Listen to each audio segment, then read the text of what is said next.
Ah, hello everyone, and welcome to another exciting episode of Dancing with Damage. I'm Ian, your resident philosopher, And I'm Abby, your resident author. and today we delve into what your emotions are. It's very exciting. And last episode, we left off with a teaser about the 6 true emotions and the rest of emotions. Because as you know, there's probably more than 6 emotions you can think of that you feel. So just before we get started, keep this in mind. The 6 true emotions are in the subconscious, they are part of your core, and no amount of thinking or talking can get you to stop feeling those emotions. If they surface, you will feel them until they are done doing whatever they need to do in your life. You can't think your way out of feeling them.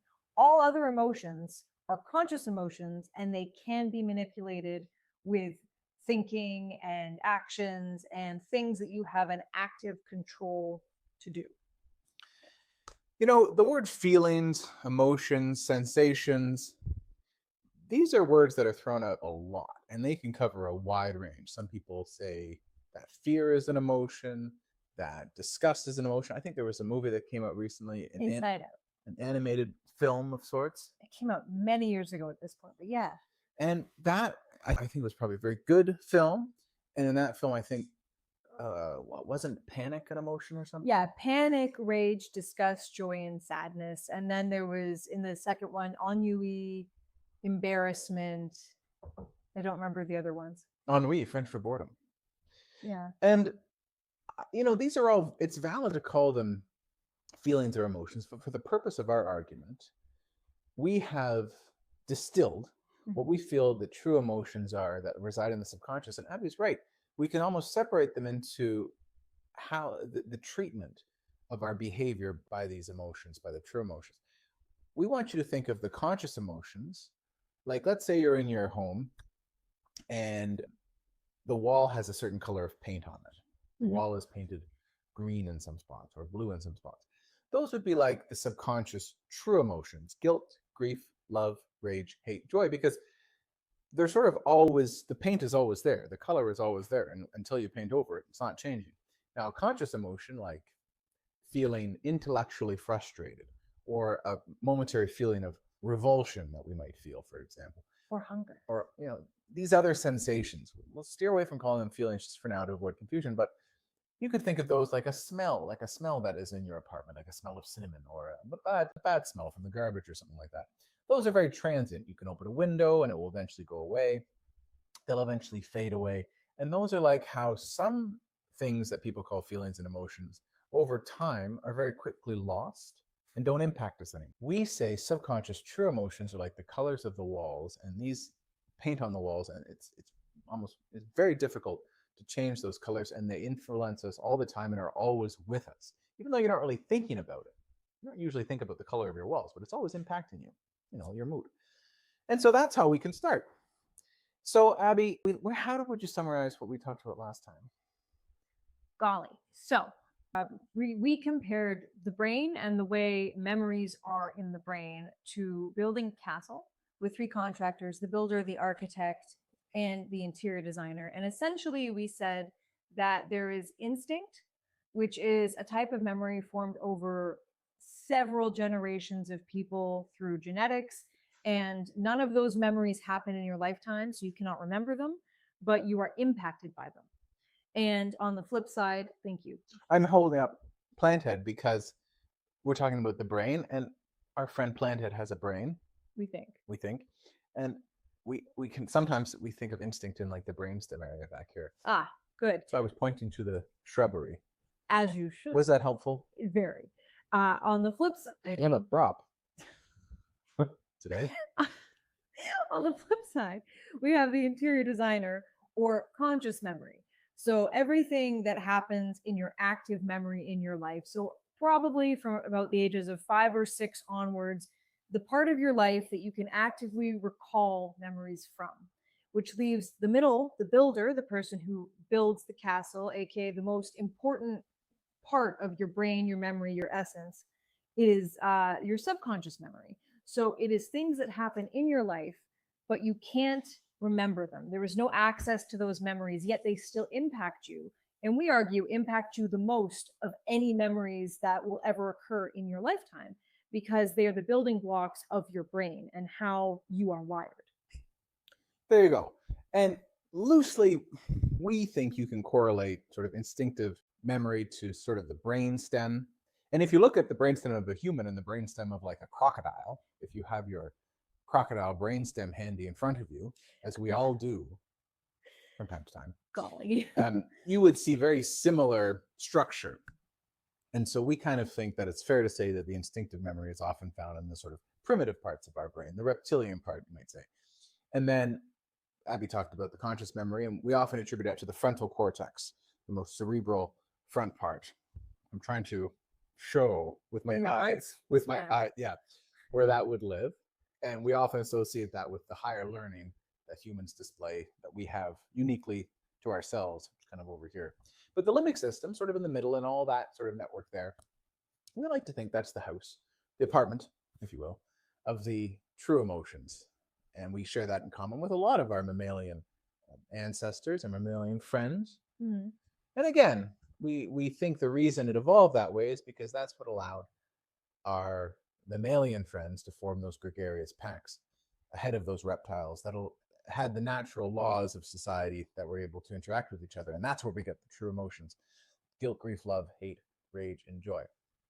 And so a little story about those could be, we talked a bit about a puppet, I think, in one episode, didn't we? Yes. I think we might have. Abby has a better memory than I do, but you can think of the emotions as not only being the invisible strings that seem to control our lives in many ways, but also that they have partners.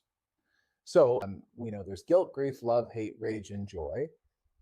Abby, what would you say if there was a dancing partner for grief among those? What would you think it was? Joy. I would think joy. And so we imagine that those emotions, those true emotions, are sort of like a two-piston system. So that if you have a piston and you have like hydraulic liquid that has this piston down to 30%, then this piston is up at 70%. It's a 100% system, but it just depends on how the pistons are playing. So if the dancing partner of joy, which is a feeling of upliftingness, which is now a word, I guess, and elation, that's why she's the author. And we've all experienced true, joy. And of course, we're talking about a true emotion where it's sort of hidden beneath the surface of our subconscious. But if there's joy in that system, it's a very elated feeling. And of course, grief being the feeling where we would want to shrink down into ourselves and just make the world disappear because we're so sad. True grief. And then we have, let's talk about the other dance partners on the dance floor. Let's talk about love. We know that's one of the dancing partners because that's what the whole system has been about sacrifice and the purpose of life. And who is love dancing with? Well, you have to think about what it's diametrically opposed to. So the opposite of love, as many of us know, is hate. That's right. We say that because love, in forming a sacrifice for another person, is sort of drawing them closer, saying, I want this person to be near me and to be successful so that I in turn can also be successful. And that's why I'm willing to sacrifice for them. The whole evolutionary purpose of that feeling of love.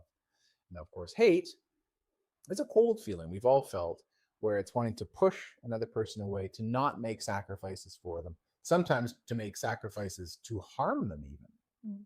So great is the desire to see them fail and exile them. Because I was going to say, and interestingly, they're both very powerful emotions. I've heard people say, well, the opposite of love is apathy. Mm. But the thing is, apathy isn't really an emotion. It's a lack of emotion. But hate is the same level of intense feeling, just directed the opposite way. So I think that's why they make a good match. Yes. And there's good arguments for saying that, that indifference is the opposite of love. But for our purposes, when we talk about the true emotions, because in a pack of primates, apathy doesn't make a lot of sense in terms of deterring a relationship. Mm. But in a pack of primates, if one primate is actively pushing another monkey off a branch into the wolf, who is also in or near the tree. Yes. In this example, wolves live in the same climate as monkeys, and they're waiting just under the branch. Yeah. That What biome is that again? What continent? the mind, Ah, the the mind. human mind of wolves and monkeys. And then of course that leaves us with the last set of dancing partners in our view, which is rage and guilt. Yes. Subconscious rage, which is sort of an explosive force, and then guilt, which is going to be, we're going to talk a lot about guilt, but how would you describe guilt when we think about it? So as Ian mentioned, rage is an outward explosion. Grief is like an inward implosion. Let's say the person who was very close to you was run over by a bad driver, let's say, and you witness it. You might be overcome with rage, for example. That's a good example of conscious rage. And one way I've heard it describe it is that rage is sort of the knives are outwards. You want to destroy outwards. And guilt, the knives are inwards, and you want to destroy inwards because you feel so miserable about something that's happened. Let's say hypothetically you're the person driving the car and you look up from your phone where you've been texting, which was very naughty. And it turns out because you were doing that, you ran someone over. Now, freeze frame that for a second. How would you feel? It would be quite usual for the person who ended a life through carelessness and neglect like that and broke that social convention to experience a great wave of guilt and to want to atone and to confess. And a lot of my clients in my line of work, if they commit an offense, will want to run and confess so they can begin being judged and being punished for what they've done. And so we have an emotion, a dancer on the dance floor of the subconscious, that actually, as an imperative, causes a person to want to self-sabotage, to self-punish. Now, of course, what does that remind us of? Reminds us of damage. So essentially, we had to establish these emotions, the core emotions, they're in the subconscious like damage. So damage is, in its essence, our guilt. We feel guilt because we feel like we deserve to be punished for something. Because damage, in its essence, stops us from being pro-social, stops us from having positive relationships, stops us from accomplishing our goals, and all these behaviors, dating the wrong person, not spending our money properly, not being able to eat properly, not being able to exercise, all of these things that we know we're supposed to do, we want to do, will make our lives better, we're not doing them because in our subconscious mind, guilt is taking over and it is telling us, hey, you deserve to be punished. And the only way we can find to make you feel the punishment, to hopefully atone for this guilt so we don't feel it anymore, is to self-sabotage. Now, the next question is, why do we feel guilty? And why is the guilt increasing with every generation? That's right. So now we're getting to the meat of it. You can think of damage like a thorn bush that springs from the ground with its thorny branches, causes all sorts of torment. Much thorn. And guilt is the soil that feeds that shrub, that thorny bush. The more guilt, the more soil that's there, the more nutrients for the thorns, the bigger the thorn bush is going to be. So that's sort of how you can think of it. We have the architect who has designed that our behavior should be primarily loving and sacrificing for the next generation. You have somewhere in the subconscious or the builder or the formative years, something that's contradicting that, overruling that directive. And so whenever you have in the subconscious a contradiction between what should be happening and what is happening, just like the driver who runs over that person when they should have been following the rules of the road, that's where the guilt comes from. Anytime there's a contradiction of social convention and reality in the subconscious, that's where that soil of guilt is formed, and then damage springs thereof. So Abby makes a good question. How is this really in practice caused? We can go right to the next point of the book. I think in the social blueprint, oh my goodness, there it is. Vanna White. I had forgotten about our friend Planthead. So the next fable that I think really helps with this idea is the potters and the clay. And I like this story because it's important that even though in society we really do focus a lot on what people do when they're adults, if you have someone's resume, if someone handed a resume, you'd see what high school they went to maybe, and if they did college or university or what courses they took, their work experience, their hobbies, sports they liked, extracurriculars, all these sort of things. We put so much importance on that resume. But to us, we feel that because of the theory and how damage operates, that the resume of the subconscious is much more important for how well the soul of a person is doing and their ability to fulfill the purpose of life. And Abby's quite right. The resume of the formative years can't be controlled by the person for whom it's written, because a 0 to 5-year-old doesn't have any agency at all, really, do they? I mean, biologically, the way their brain is forming, they don't. But what decisions they could make when they haven't yet formed the ability to control compulsion and whatnot, their decisions would be bad. They would be instant gratification all over the place. They should not be trusted. There would be chaos everywhere. I say with love, but I've taught many of these young people, and I don't think they should be in charge. So we're going to have to tie it a little bit back to one of our last episodes where we talked about how important it was for parents and children to have those two wings of love, codependence and proximity, at that stage in life, how critical and fundamental that was. And so in terms of why love is being lost, and we look at the formative years and we look for a conflict between what should be happening and what is happening, Abby, would you say the love between a parent and child in the formative years is expected to be high, or how would you describe that? So we're getting right into it. Mhm. Essentially, a parent is supposed to show immense love to a child in their formative years. And there are parents who actively neglect those responsibilities. Mhm. But there are also parents who, sometimes through no fault of their own, are not giving a child what they need in order to feel loved and nurtured. So if we have a child whose genetic instinct is telling them that at this point of their life, they're supposed to experience 100% love. This is the time of their life where 100% love, 100% nurturing is expected. But for some reason, which we will get into this episode or next episode, depending on how it goes, the reasons why a parent intentionally or unintentionally might not be giving them the love that they require and are expecting, what would that cause in the child? Well, we know from the two-piston system and the way the dancers are that if there's not a sufficient amount of love, it means that the piston of hate in that relationship is higher than it should be. So hate. So you're saying if a parent gives 90% love, that means they feel 10% hate towards their parent, essentially, because they didn't get that extra 10% of love they were expecting.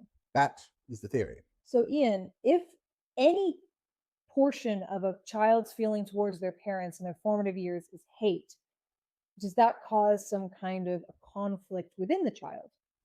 Well, essentially, that's how we have that guilt, that subconscious guilt forming, because it is instinctive for the child to receive 100% love. They are not receiving it. A bond of hate is now flowing between the parent and the child because of an absence of love. And again, we're going to tie that back to unmoderated technology, clipping the wings of love and causing that. But now, because there's hate introduced to a system that shouldn't have any hate, because we know the purpose of human life is to show the most love for the next generation, in particular to our own offspring, then we have the ingredients for guilt to step in. A new dancing partner has come in to intercept where love should be. Don't you hate it when you're in a ball and guilt comes up and starts dancing with you? I'd like to go to some balls. These sound like a lot of fun. I've never been to one personally, but I mean, all these dancing partners that are intense emotions, it's going to be entertaining, if nothing else. So to sort of circle back to the point you just made, which was very good. Yes. So if the instinct of the child is to feel and experience 100% love, Mm-hmm. and circling back to the weave of love a little bit, you can only give as much love as you receive. Mm. So if they're only receiving 70% love, that means 30% of what they're giving back to their parent and receiving from their parent has to be hate. But if our instincts are to show 100% love to our parent, this is the person who we are grateful for because they provide us our necessities of life. We shouldn't feel any hate. So that immediately will cause what, Ian? That will cause the guilt that we discussed. And again, that guilt, and we call it dancing with damage. The show is Dancing with Damage because we have our dance partners that are all mixed up. They're not dancing correctly. And so now we can finally take a step back. You've been bearing with us for so long, and finally we can see the grand scheme of all this.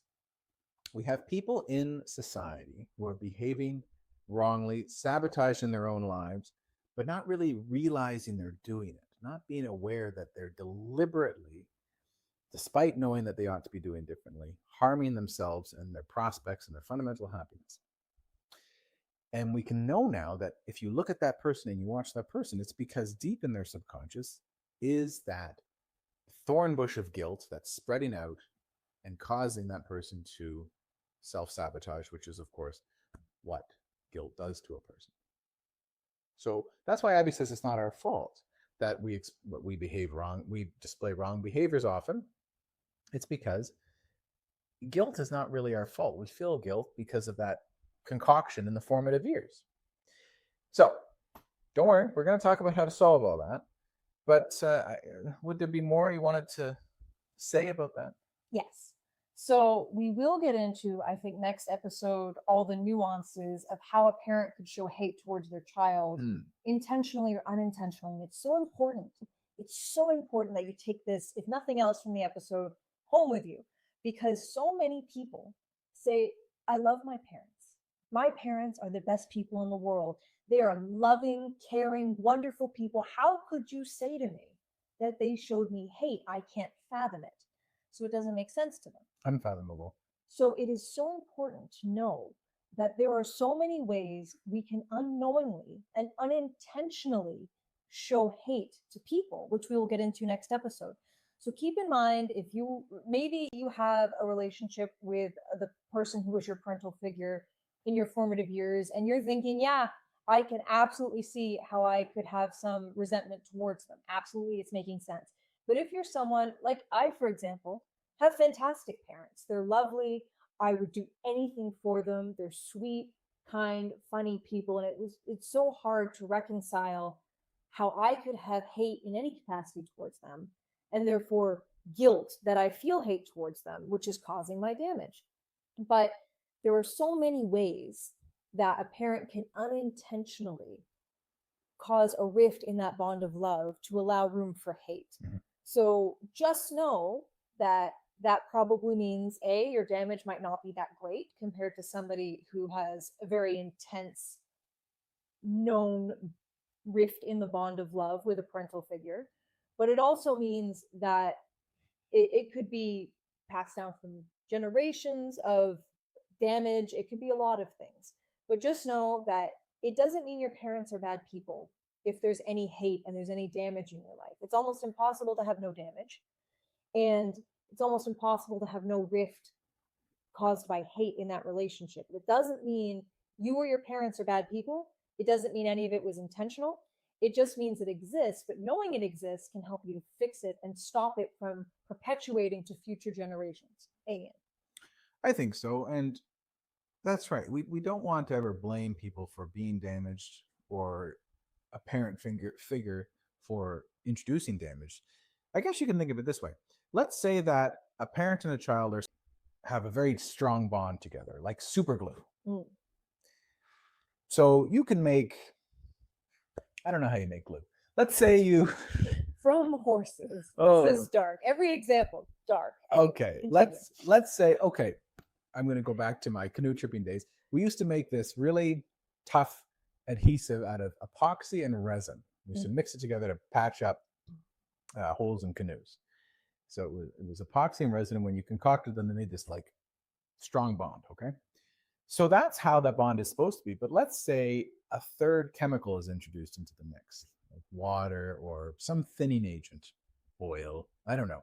Whatever is not good for this epoxy resin bond I'm talking about. Well, that's a bit like technology, how it's been poured into the system and it just is creating these weak bonds.